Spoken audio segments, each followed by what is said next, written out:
Secondly, and most importantly, when somebody is being given a job of ambassador, please, I'm asking the executive they should do a due diligence.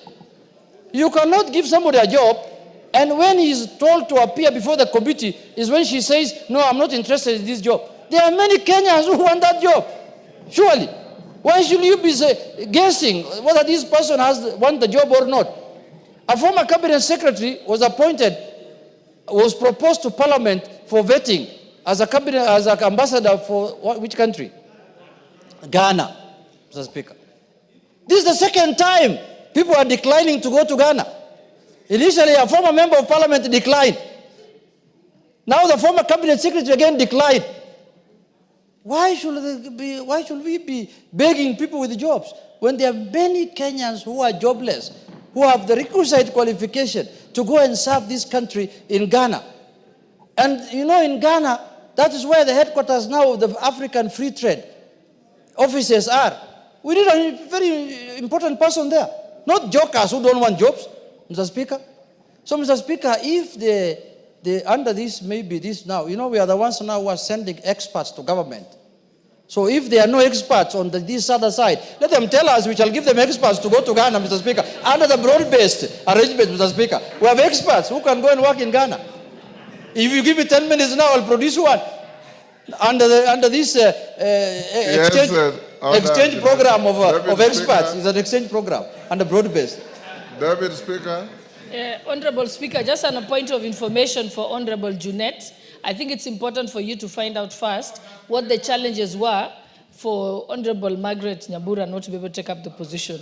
I think she did confirm that they shared certain family challenges that prevented her from being able to leave the country and preferred to have a job within the country. So I think you need to find out what were the issues before you castigate her or castigate the station. Thank you. Mr. Speaker, yes. I think the Deputy Speaker did not hear me well.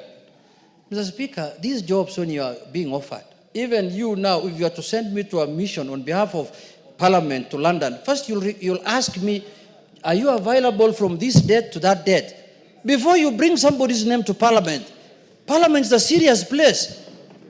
Before you send a name to National Assembly for approval and vetting, you must ask that individual whether he or she are interested in that job. At that level there. Not when she comes here, or the name is brought here, I tell you, oh, you see, I want to do farming, I have a big farm in Migori, I want to do sugarcane. That is afterthought.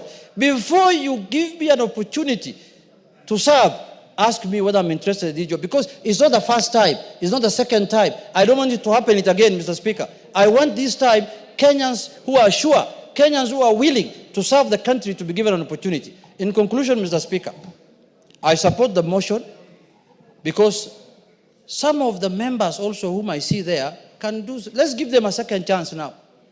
Let's give them a second chance. We see how they perform. Because the first chance failed, Mr. Speaker. Now let us see, let's give them a second chance. We see how they perform, how they do, how they will serve the country. Mr. Speaker, with those few remarks, I support. Mother Wangari. Thank you. Thank you, Mr. Speaker. I also agree with Honorable Junet that we give them a second chance because sometimes you'll have a member who will be here, not do very well as an MP, but when become a senator or a governor, they do exemplary job. And because they had not been dismissed on grounds of being